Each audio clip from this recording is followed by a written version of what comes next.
Hello दोस्तों, तो हम हमारा आज का ड्रामा स्टार्ट करते हैं। हमारा आज का ड्रामा होने वाला है डॉक्टर क्यूटी का एपिसोड नंबर 4। हमारा ड्रामा स्टार्ट होता है एपिसोड 3 की एंडिंग से, जहां पे हमारी डॉक्टर तियान अपने ख्यालों में खोई होती है और जनरल जी गुस्से में बोलते हैं कि तुम ऐसे मुझे क्या देख रही हो। और डॉक्टर तियान जो होती हैं फ्लो में बोल देती हैं, आप कितने ज़्यादा हैंडसम हो।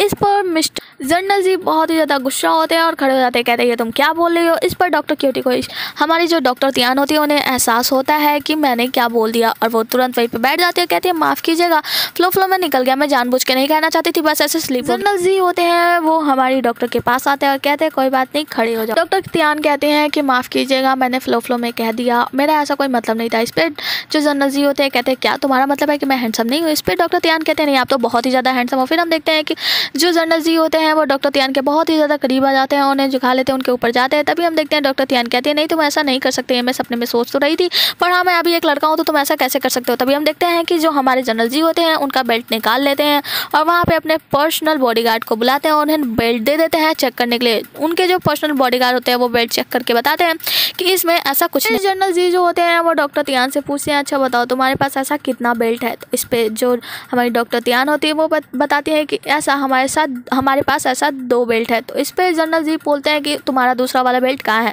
तो डॉक्टर तियान बताती हैं कि जो दूसरा वाला बेल्ट है वो बहुत दिनों से सूख नहीं रहा था, मैंने उसको सुखाने के लिए बाहर भी डाला था, उसके बाद से ले आई थी मैं उसे किचन में सुखाने के लिए, और किचन में सुखाते सुखाते वो जल गया और इसीलिए अब वो मेरे पास नहीं है। जनरल जी कहते हैं कि तुम ऐसा कैसे कर सकते हो, इतने लापरवाह कैसे हो सकते हो, तुम अपने बेल्ट को कैसे जला। उसके बाद डॉक्टर तियान जो होती है वो कहती है कि मुझे नहीं पता था कि वो बेल्ट आपको इतना ज़्यादा पसंद था, वो तो मैं बस पास की दुकान से लेकर आई थी। जनरल जी कहते हैं कि अच्छा तुम ऐसा कैसे बोल सकते हो, और वे देखते देखते उस प्लांट के पास पहुँच जाते हैं। फिर हम देखते हैं जो डॉक्टर तियान होती है वो जनरल जी के पास जाती है, उनके पैर पकड़ लेती है, कहती है प्लीज़ आप इस प्लांट से दूर रहिए, और अगर आप चाहते हैं तो मैं आपके लिए ऐसे बहुत सारे फूलों वाले प्लांट लेकर आ जाऊंगी, अगर आपको फूल नोचना पसंद है तो आप उसमें से नोचते रहिएगा। जिस पर जनरल जी कहते हैं तुम्हें क्या लगता है कि मुझे फूल नोचने का बहुत ही ज़्यादा शौक है, मैं ऐसा नहीं चाहता था, इसीलिए मैं तुम्हें फिलहाल में छोड़ रहा हूँ। तो जनरल जी कहते हैं नहीं, मुझे मेरा कहने का ऐसा मतलब नहीं था, अगर आपको नोचने का शौक है तो मैं आपके लिए दूसरी प्लांट ले आऊँगी।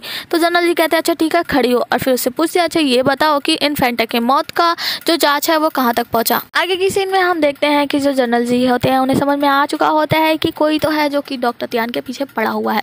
तो वो कहते हैं देखो मैं एक काम करता हूँ, मैं तुम्हें अपना पर्सनल डॉक्टर घोषित कर देता हूँ। जिस पर डॉक्टर तियान जो होती है वो बहुत ही ज़्यादा आश्चर्यचकित होती है और वो कहती है कि नहीं आप ऐसा सज़ा मुझे क्यों दे रहे हैं। तो उस पर डॉक्टर जो जनरल जी होते हैं कहते हैं कि क्या तुम्हें लगता है कि ये सज़ा है। तो डॉक्टर तियान कहती है नहीं, मुझे पक्का पता है कि मैं बहुत ज़्यादा खुशनसीब हूँ कि मैं आपके साथ काम करने वाली हूँ। इस पर जनरल जी होते हैं वो उसे बताते हैं देखो जब सबको पता चल ही जाएगा कि तुम मेरी पर्सनल डॉक्टर हो, उसके बाद से वो लोग तुम्हें मारने की और भी ज़्यादा कोशिश करेंगे। जिस पर डॉक्टर तियान जो होती है वो बहुत ही ज़्यादा खुश होती है, कहती है तो बहुत अच्छी बात है कि मुझे आपके साथ काम करने का मौका मिलेगा। लेकिन जैसे उन्हें एहसास होता है कि इसमें उनकी जान को खतरा है तो वो बहुत ज़्यादा सैड हो जाती है और कहती है कि लो मैंने अपने ही मौत के लिए खुद के फरमान जारी कर दिए। जहाँ पर जनरल जी जो होते हैं वो कहते हैं ठीक है अभी तो तुम्हारा कोई काम नहीं है तो तुम अपने घर जा सकती है। अगले दिन में हम देखते हैं डॉक्टर तियान अपने रूम में पहुँचती हैं, जहाँ पे वो पहुँचने के बाद अपने आंटी के बारे में सोचने लगती हैं कि अच्छा हुआ कि टाइम रहते मेरी आंटी ने वो जो जहर था वो मेरे बेल्ट से निकाल दिया, वरना आज तो जनरल जी मेरा जान लेकर ही छोड़ते। फिर हम देखते हैं कि वहीं पे उनका डॉक्टर सहपाठी यानी उनके साथ वाले डॉक्टर उनके कमरे में ही आए होते हैं। फिर हम देखते हैं कि वो जो डॉक्टर होते हैं डॉक्टर तियान को कंग्रेचुलेशंस बोलते हैं कि आप हमारे महाराज की पर्सनल डॉक्टर बन गए, इसके लिए आपके लिए बहुत बहुत बधाई, और मैं आपके लिए एक नया ड्रेस लेकर आए हूँ। और वो ड्रेस देते हैं और कहते हैं कि आप डॉक्टर के साथ आप जनरल जी के साथ मिलकर बहुत अच्छा काम करना। तभी हमारी जो डॉक्टर होती है डॉक्टर तियान को याद आता है कि वो जो कपड़े थे वो भी ये सिर्फ उन्हें दिए। फिर हम देखते हैं जो हमारे डॉक्टर तियान होते हैं वो अपने दोस्त से कह रहे होते हैं कि देखो जनरल जी को अच्छे से पता है कि इन्फेंटा का कत्ल किसने किया है। इस पे वो डॉक्टर बोलते हैं कि अच्छा बताओ किसने किया है।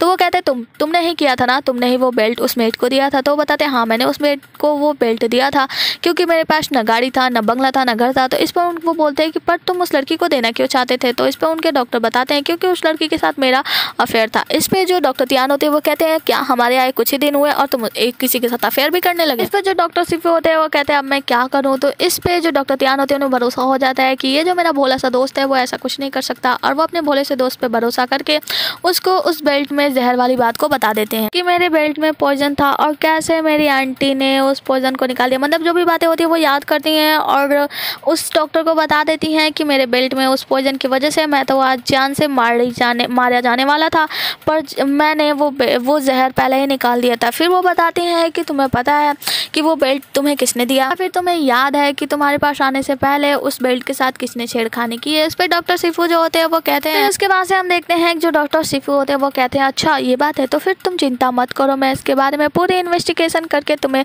अच्छे से बता दूंगा। इस पर डॉक्टर तियान जो होती है उनसे कहती है अच्छा वैसा ही एक बेल्ट तुमने मुझे भी दिया था। तो जो शिफू होते हैं वो कहते हैं कि देखो मुझे ऐसा लग रहा है कि जो जनरल जी हैं वो तुम्हें फ्रेम कर रहे हैं। इस पर जो डॉक्टर तियान होती है वो उनसे कहती है तुम चिंता मत करो। डॉक्टर शिफू जो होते हैं वो इनकी कुछ बातों से कंफ्यूज हो जाते हैं और उन्हें लगता है कि डॉक्टर तियान और इनके बीच कुछ अच्छा रिलेशनशिप ना बन जाए। इस पर डॉक्टर शिफू जो होते हैं वो उनको दूर करते हुए बोलते हैं देखो अपन लोग एक अच्छे इंसान है और अपन लोग एक अच्छे दोस्त बन के रहेंगे, तो हमारे बीच कुछ ऐसा वैसा नहीं होगा।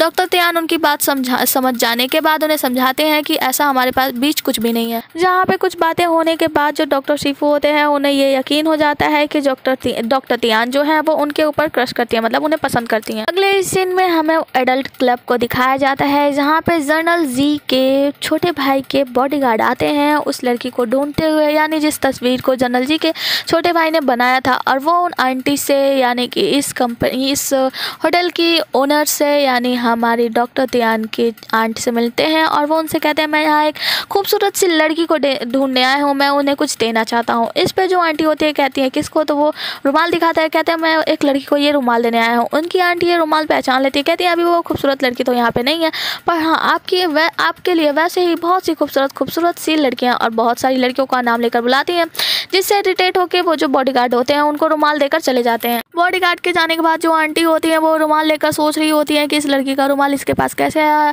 इसका मतलब ये जरूर इस लड़की के बारे में बहुत कुछ जानता है। ये तो बहुत अच्छा हुआ है कि वो जो लड़की है प्यारी सी हमारी गर्ल है वो अभी जनरल जी के कैसल में है डॉक्टर तियान के रूप में।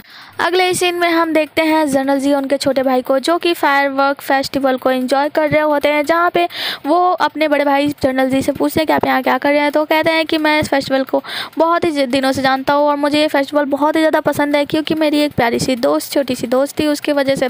तभी उनके छोटे भाई पूछते हैं अच्छा आप कहीं उसी डॉक्टर की लड़की की तो बात नहीं कर रहे हैं जिनकी लाश मिली थी। इस पर वो बताते हैं कि हाँ वही छोटी सी लड़की, वही मेरी छोटी सी दोस्त जो कि मुझे बहुत अच्छे से समझती थी और मुझे बहुत ज़्यादा पसंद करती थी, और मैं उसके साथ इस फेस्टिवल को मनाने के लिए हर बार एक साथ मनाने के लिए वादा किया था। उसके बाद उनके जो छोटे भाई होते हैं वो कहते हैं हाँ, और वो उस समय उस लड़की के जिससे माता पिता की लाश मिली थी और उसकी लाश नहीं मिली थी, तो हो सकता है वो लड़की अभी भी जिंदा हो। इस पर डॉक्टर जो जनरल जी होते हैं वो कहते हैं हाँ मैंने उस लड़की के बारे में बहुत ही पता लगाया पर उस लड़की का भी पता नहीं लगा, ये तो बहुत अच्छी बात है कि वो जिंदा होगी। आगे की सीन में हम डॉक्टर तियान को और उनके साथ में उनके प्यारे से मोटू से दोस्त डॉक्टर को देखते हैं, जहाँ पे डॉक्टर तियान कुछ दवाइयाँ तैयार कर रही होती हैं। तभी वहाँ पे एक नौकर आता है और वो बताता है कि जनरल जी ने आपको उनके कैसल में मतलब उनके ऑफिस में बुलाया है, जहाँ से डॉक्टर तियान डॉक्टर जनरल जी के पास पहुँचती हैं और वो जाकर उनका हाथ देखती हैं। वो उन्हें वहाँ पे बुलाया होता है अपने हाथ की पट्टियाँ सही करने के लिए।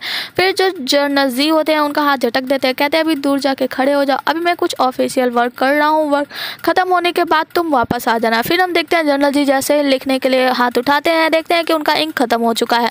इस पे जो डॉक्टर तियान होती हैं वो कहती हैं लाइए मैं इंक बना देती हूँ, और वो जाकर इंक बनाने लगती है। फिर हम देखते हैं जो डॉक्टर तियान होती है वो इंक बना रही होती है, तो जनरल जी पूछते हैं तुम्हें इंक के बारे में कैसे पता, तो वो बोलती है कि मेरे पापा ने मुझे सिखा दिया था इंक के बारे में, पढ़ाई से पहले उन्होंने बता दिया था कि कुछ लिखने या पढ़ने से पहले तुम्हें इंक के बारे में पता होना चाहिए। इस पर जनरल जी कहते हैं ये तो बहुत अच्छी बात है, मेरे जो मास्टर हैं उन्होंने भी मुझे इंक के बारे में बताया था, और क्या तुम डॉक्टर शेन की बेटी हो, जो हमारे मेंशन में एक डॉक्टर थे। इस पर जो हमारी डॉक्टर तियान होती है वो बहुत ही ज़्यादा शॉक्ड हो जाती है। फिर हम देखते हैं डॉक्टर तियान जो होती है इतनी ज़्यादा अपसेट हो गई होती है कि वो वही इंक हमारे जनरल जी के हाथों पर गिरा देती हैं, जिससे जनरल जी गुस्सा हो जाते हैं और डॉक्टर तियान में भी बैठ जाती है और कहती है मुझे माफ़ कर दीजिए, मैं नहीं चाहती थी कि मैं आपके टूटे फूटे हाथ को हाथ लगाऊं। तभी जो जनरल जी होते हैं और ज़्यादा गुस्सा हो जाते हैं, कहते क्या मतलब है तुम्हारा। तो जनरल जी जो डॉक्टर तियान होती है वो अपना मुंह बंद कर लेती है, कहती है मुझे क्षमा कर दीजिए, मैंने गलती से जो कुछ भी बोल दिया। फिर कहते हैं कि तुमने इंक अच्छा नहीं बनाया। तो डॉक्टर तियान जो होती है कहती है हाँ मुझे इंक तो बनाने नहीं आता पर मुझे पंखा डुलाने आता है, तो क्या मैं आपके लिए पंखा कर दूँ। जनरल जी कहते हैं हाँ ठीक है पंखा कर दो, और डॉक्टर तियान उनके लिए पंखा करने लगती है। हम देखते हैं कि जो हमारी डॉक्टर तियान होती है वो जनरल जी को पंखे तो कर रही होती है, पर एक तरफ से नहीं, कभी एक तरफ कभी दूसरी तरफ, मतलब चारों ओर घूम घूम के पंखे कर रही होती है। जिस पे जनरल जी जो होते हैं वो कहते हैं क्या तुम थक गई हो जो ऐसा कर रही हो, घूम घूम के पंखा कर रही हो। इस पे जो डॉक्टर तियान होती है वो कहती है ऐसा कुछ नहीं है, मैं बस चाहती थी कि आपको नेचुरल तरीके से हवा मिले, मतलब चारों ओर से, और बस आप अपनी आंखें बंद कीजिए और इस हवा को फील कीजिए। फिर हम देखते हैं जनरल जी थोड़ी देर बाद उस पंखे की हवा में ही सो जाते हैं। फिर हम देखते हैं जो हमारे जनरल जी होते हैं अपनी नींदों में अपनी छोटी दोस्त के बारे में सोच कर खोए होते हैं, मतलब सोए होते हैं, और यहाँ पे डॉक्टर तियान जो होती है उनके लिए हवा कर रही होती है। तभी हम देखते हैं जनरल जी का पर्सनल बॉडीगार्ड अंदर आता है। हम देखते हैं उनके बॉडीगार्ड जो होते हैं वो बहुत ज़्यादा अचंभित होते हैं, कहते हैं क्या जनरल जी सच में सोए, क्योंकि उन्हें तो कोई बीमारी है जिसकी वजह से वो रात को क्या दिन में क्या रात को भी नहीं सोते हैं। फिर हम देखते हैं डॉक्टर तियान जो होती है उनसे कहती है हाँ अब आप शांति से यहाँ से चली जाइए, क्योंकि जनरल जी बहुत ही मेहनत से सोए हैं और उनकी आँख खुल जाएगी। इस पर उनके जो पर्सनल बॉडीगार्ड होते हैं वहाँ से चले जाते हैं और कुछ आवाज़ हो जाती है जिससे जनरल जी की आंखें खुल जाती है, और वो उठने के बाद डॉक्टर तियान से पूछते हैं क्या मैं सच में झपकी ले रहा था, क्या मैं सच में सो गया था। इस पे डॉक्टर तियान जो बोलती है हाँ आप सो गए थे माय लॉर्ड। तो जनरल जी जो होते हैं कहते हैं ठीक है अब तुम यहाँ से जा सकते हो, जब फिर काम पड़ेगा तो मैं तुम्हें बुला लूँगा। फिर हम देखते हैं कि डॉक्टर तियान जो होती है वो जनरल जी से पूछती है क्या हुआ महाराज, मैंने कोई गलती कर दी। तो इस पर महाराज कहते हैं नहीं कोई गलती तो नहीं हुई, अभी तुम यहाँ से जा सकते हो, जब तुम्हारा काम करेगा तो मैं बुला लूँगा, अभी मुझे कोई ज़रूरी काम है। और डॉक्टर तियान वहाँ से निकल जाती है। बाहर देखती है कि जनरल जी के पर्सनल बॉडीगार्ड जो होते हैं वो अजीब तरीके से स्माइल कर रहे होते हैं इन्हें देखकर, जिसे देखकर डॉक्टर तियान भी स्माइल करती हैं। फिर हम देखते हैं जो जनरल जी के पर्सनल बॉडीगार्ड होते हैं वो डॉक्टर तियान से पूछते हैं कि आपने ऐसा क्या किया जो जनरल जी को नींद आ गई। इस पर डॉक्टर तियान जो होती है वो कहती है मैंने तो ऐसा कुछ नहीं किया, मैंने तो बस नॉर्मली उन्हें पंखा किया था और उन्हें नींद आ गई थी। इस पर जो उनके बॉडीगार्ड होते हैं वो बहुत ही ज़्यादा हैप्पी होते हैं, कहते हैं ठीक है जाइए, और वो वहाँ से जा रहे होते हैं और उनको अजीब तरीके से देखकर हाई करते हैं। उनके हाई के जवाब में जो हमारी डॉक्टर तियान होती है वो भी उन्हें हाई करती है और वहाँ से जाने लगती है। और जाते हुए वो सोचती है कि मैंने ऐसा क्या किया, मैंने तो किसी की जान भी नहीं ली और मैंने कुछ गड़बड़ भी नहीं किया, फिर भी ये सभी लोग मुझसे इतने अजीब तरीके से बिहेव क्यों कर रहे हैं। अगले सीन में हम जनरल जी को देखते हैं जो कि सो रहे होते हैं, सो क्या रहे होते हैं, अपनी बुरी यादों में खोए होते हैं, जहाँ पे वो अपनी पुरानी दोस्त को देखते हैं सपने में, और वो देख रहे होते हैं एक लड़की के पीछे भाग रहे हैं, मतलब वो अजीब तरीके का सपना देखते हैं जिसमें वो फिर से चौंक कर उड़ जाते हैं। उनका बॉडीगार्ड आता है और उनसे कहता है आपकी फिर से नींद खुल गई। तो इसमें जनरल जी कहते हैं हाँ चलो अब हम कुछ काम कर लेते हैं। जिस पे उनका बॉडीगार्ड जो होता है वो कहता है नहीं आप ऐसे भी बहुत ही कम सोते हैं, जिससे आपकी हेल्थ में भी बहुत ही ज़्यादा प्रॉब्लम आने लगी है, तो एक काम करता हूँ मैं डॉक्टर तियान को बुला लाता हूँ। तो जनरल जी जो होते हैं वो कहते हैं उसकी क्या ज़रूरत। तो बताते हैं कि जब भी वो आपके आसपास रहता है तो आपको अच्छी नींद आती है। इस पर जनरल जी कहते हैं ठीक है जाओ। इस सीन में जनरल जी का बॉडीगार्ड जाता है और 2 लोगों से कहता है कि जाओ डॉक्टर तियान को उठा कर लाओ और उससे कहो कि वो आकर जनरल जी को बेड पर सर्व करे। फिर वो दोनों बॉडीगार्ड जाते हैं और यही बात डॉक्टर तियान को बताते हैं, जहाँ पे डॉक्टर तियान को बहुत ज़्यादा गुस्सा आता है। कहते हैं मुझे ऐसा वैसा मत समझो, मैं एक डॉक्टर हूँ और मैं ऐसे गलत सलत काम नहीं करता। उस पर वो जो दोनों आए होते हैं वो कहते हैं हमें कुछ नहीं पता, हमें तो बस आपको लेकर डॉक्टर तियान को लेकर जनरल जी के पास जाना है, और उन्हें पूरी बिस्तर में ही बांध कर ले जाते हैं जहाँ पे उनके मुंह पे कपड़ा होता है। उनको रूम में जाने के बाद जो डॉक्टर तियान होते हैं वो छटपटा रहे होते हैं, तो जनरल जी उनके मुंह से कपड़ा हटाने के लिए कहते हैं। उसके बाद से जो डॉक्टर तियान होती है वो उनसे कहती हैं कि देखो चाहे कुछ भी हो जाए मैं एक डॉक्टर हूँ और ये मेरे डिग्निटी के खिलाफ है, मैं कुछ भी ऐसा वैसा काम नहीं करूँगा। जिस पे जो जनरल जी कहते हैं कि ऐसा क्या करने को कह दिया इन लोगों ने। तो उनके बॉडीगार्ड बताते हैं कि मैंने कहा था कि जाओ डॉक्टर तियान को लेकर आओ और उन्हें कहो कि वो माय लॉर्ड के बेड पर सर्व करे, जिससे उन्हें समझ में आता है कि मैंने कुछ गलत बोल दिया है, और वो वहीं पे सबसे माफ़ी मांगता है, कहते हैं मुझे माफ़ कर दे, ये सब मेरी गलती के कारण हुआ है। फिर जो हमारे जनरल जी होते हैं वो कहते हैं अच्छा ठीक है अब इसे खोल दो, और उन्हें खुलवाते हैं और उनसे कहते हैं कि तुम अच्छे से ऑर्डर दिया करो। और डॉक्टर तियान बहुत ज़्यादा गुस्से में होती है, तो उनके जो पर्सनल बॉडीगार्ड होते हैं वो उनसे बताते हैं कि देखो तुमने कुछ गलत समझ लिया, मतलब लोगों ने कुछ गलत समझ लिया, मैंने कुछ गलत कह दिया, उसके लिए मुझे माफ़ कर दो। वहाँ से चले जाते हैं। फिर हम देखते हैं जो जनरल जी होते हैं वो डॉक्टर तियान को अपने पास बुलाते हैं, कहते हैं यहाँ हो। तो डॉक्टर तियान जो होते हैं पहले तो डर रहे होते हैं, तो जो जनरल जी होते हैं कहते हैं देखो तुम चिंता मत करो, तुम अगर दुनिया में पहले भी आखिरी भी इंसान हो गए ना तो भी मैं तुम्हारे करीब आने की कोशिश नहीं करूँगा, और मैं तो बस तुम्हें यहाँ पे इसलिए बुलाया था ताकि तुम मुझे पंगा करो और मुझे नींद आ जाए। इस पर जो डॉक्टर तियान होती है कहती है आप बस इसी के लिए और कुछ नहीं।